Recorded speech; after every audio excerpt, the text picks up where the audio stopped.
Madam President, ladies and gentlemen, 80 years ago, the most terrible war in human history came to an end. More than 70 million people fell victim to the fighting, famine, and disease. In 1945, the course of world history changed forever.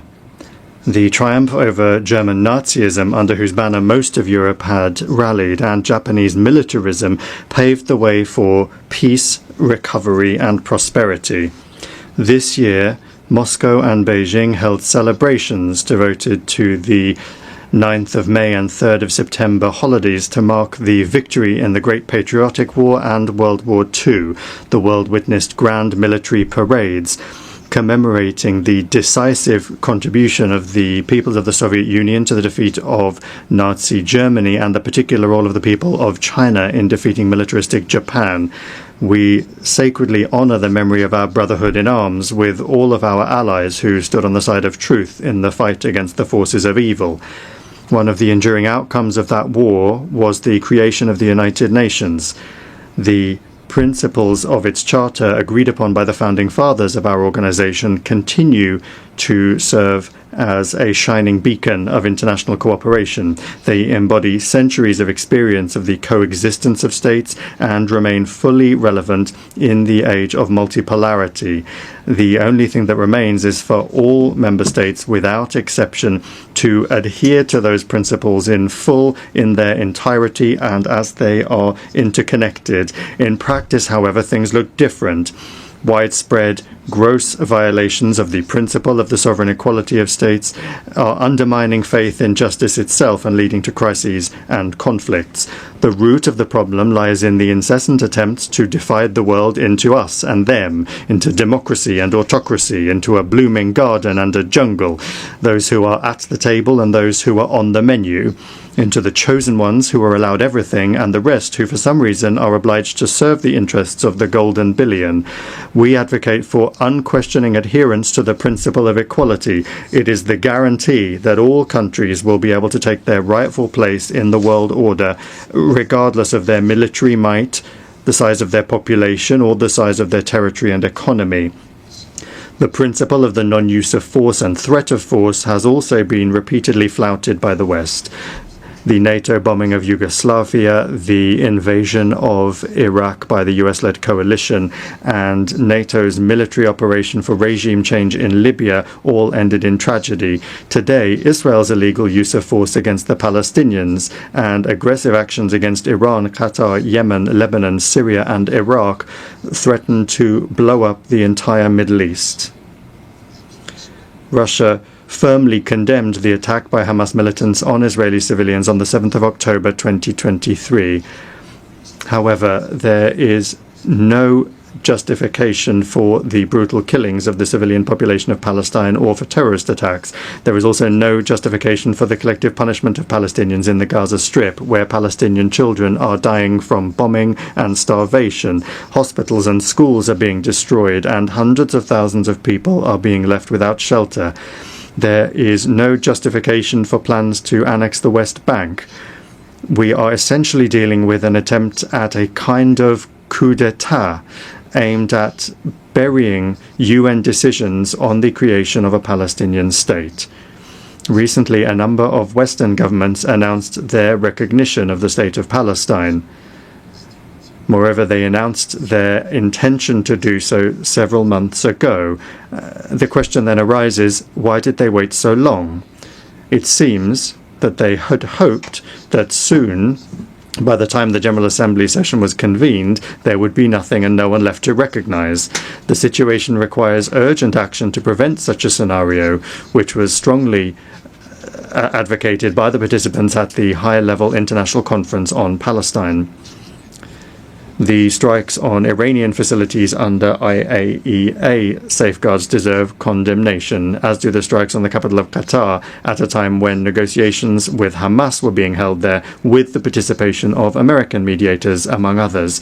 Yesterday, in the Security Council, the West rejected a rational proposal by China and Russia to extend the 2015 agreement on Iran's nuclear program in order to allow time for diplomacy. This has finally exposed the West's policy of sabotaging the pursuit of constructive solutions in the UN Security Council and its desire to extract unilateral concessions from Tehran through blackmail and pressure. We consider such a policy to be unacceptable and consider all manipulations to restore anti-Iranian UN sanctions as well as the sanctions themselves to be illegal. The West is not accustomed to observing the principle of non-interference in internal affairs. The color revolutions have become a sad phenomenon of our time, and illegal unilateral sanctions have long since become the main tool of Western diplomacy. No matter what excuses are used to justify them, the essence of such sanctions is the same: to suppress and intimidate competitors in the global economy and politics. Russia, together with an absolute majority of UN members, calls for the immediate lifting without prior conditions of the trade blockade against Cuba, which has been in place for more than 60 years, and for it to be removed from the notorious list of state sponsors of terrorism. We express our solidarity with the people of Venezuela in the face of external sanctions pressure and threats. We advocate for Latin America and the Caribbean to remain a zone of peace and cooperation. A flagrant example of the undermining of sovereignty and gross interference in internal affairs is the actions of the West in the Balkans, where such a fundamental principle as the need for all UN members to comply with Security Council decisions is being violated. The unilateral recognition of Kosovo's independence, contrary to Resolution 1244, was essentially an attack on Serbia's state structure. Now the West has set a course for the collapse of the statehood of Bosnia and Herzegovina by sabotaging the Dayton peace agreement. In both Kosovo and Bosnia, an attack has been launched on the vital interests of the Serbian people, including the ancestral rights of Serbian Orthodoxy. Similarly, the Kiev regime, which seized power as a result of an anti-constitutional coup organized by the West in 2014, has set a course for the elimination of the canonical Ukrainian Orthodox Church and the legislative eradication of the Russian language in all spheres, in education, culture, and the media. Ukraine is the only country in the world that has legislatively banned the use of the native language of almost half of its population. Arabic is not banned in Israel, and Hebrew is not banned in Arab countries and Iran, but Russian is banned in Ukraine. Let me remind you that Article 1 of the UN Charter states the need for respect for human rights and fundamental freedoms for all, without distinction as to race, sex, language, or religion. Europe remains silent on this issue, obsessed as it is with the utopian goal of inflicting a strategic defeat on Russia. To this end, the Ukrainian regime is permitted to do anything, including terrorist attacks against politicians and journalists, torture, extrajudicial executions, indiscriminate bombings of civilian targets, and reckless sabotage of nuclear power plants. As President Vladimir Putin has repeatedly emphasized, Russia has been and remains open to negotiations on eliminating the root causes of the conflict. Russia's security and its vital interests must be reliably guaranteed. The rights of Russians and Russian-speaking people in the territories that remain under the control of the Kiev regime must be restored in full. On this basis, we are ready to discuss security guarantees for Ukraine. So far, neither Kiev nor its European sponsors seem to realize the gravity of the situation or to be willing to negotiate honestly. The North Atlantic Alliance continues to expand right up to our borders, contrary to assurances given to Soviet leaders to advance not a single inch to the east. Contrary to the commitments made by NATO members at the OSCE to respect the principles of the indivisibility of security and not to strengthen their own security at the expense of others and not to strive for dominance, we repeatedly propose that NATO capitals respect their commitments and agree on legally binding security guarantees. Our proposals in 2008 and the subsequent ones, including in December 2021, have been ignored and continue to be ignored to this day. Moreover, threats of the use of force against Russia are increasingly being made. Russia is being accused of almost planning to attack the North Atlantic Alliance and the European Union countries. President Putin has repeatedly debunked these provocations. Russia has never had and does not have any such intentions. However, any aggression against my country, will be met with a decisive response. There should be no doubt about this among those in NATO and the EU, who not only are telling their voters that war with Russia is inevitable and are forcing them to tighten their belts, but are also openly talking about preparations for an attack on our Kaliningrad Oblast and other Russian territories. We have some hopes for the continuation of the Russian-American dialogue, especially after the summit in Alaska. In the approaches of the current US administration, we see a desire not only to contribute to ways to realistically resolve the Ukrainian crisis, but also a desire to develop pragmatic cooperation without adopting an ideological stance. Russia and the US bear a special responsibility for the state of affairs in the world and for avoiding risks that could plunge humanity into a new war.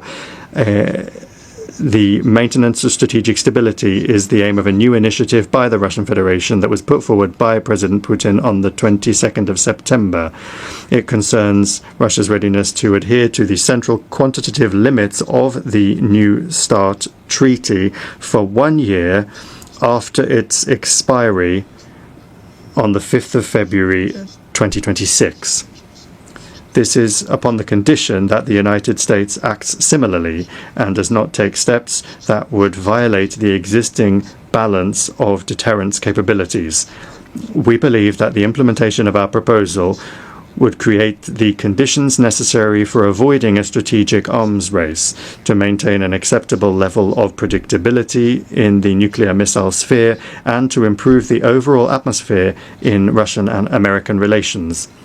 Colleagues, in December this year, we will mark the 65th anniversary of the adoption by the General Assembly of the Declaration on the Granting of Independence to Colonial Peoples and Countries. The decolonization process, with a leading role played by the Soviet Union, was a direct consequence of the realization of the right of nations to self-determination.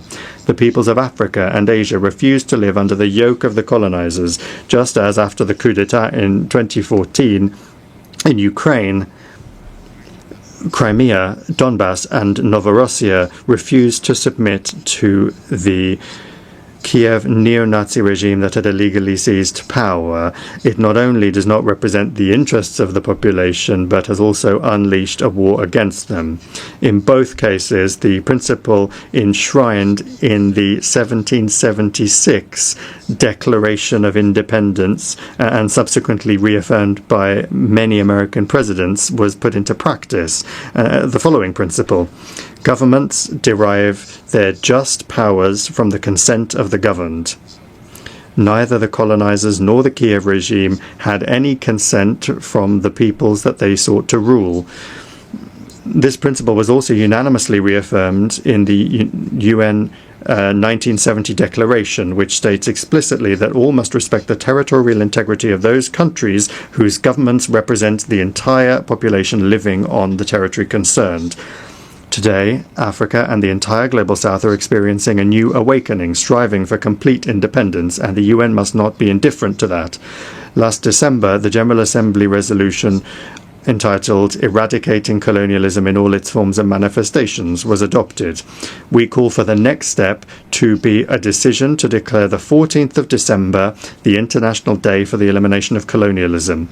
We welcome the role of the Group of Friends in Defense of the UN Charter in consolidating efforts to counter neo-colonial and other discriminatory practices against the global majority, and we invite all independent states to join the membership of that initiative and that group. The current balance of power in the world is radically different from that established 80 years ago. The decolonization process and other major upheavals have changed the political map of the planet. The global majority is loudly asserting its rights. The Shanghai Cooperation Organization and the BRICS play a special role as mechanisms for coordinating the interests of the countries of the Global South and East. The influence of the African Union, CELAC, and other regional associations is growing. These new realities have not yet been adequately reflected in our organization's institutional framework.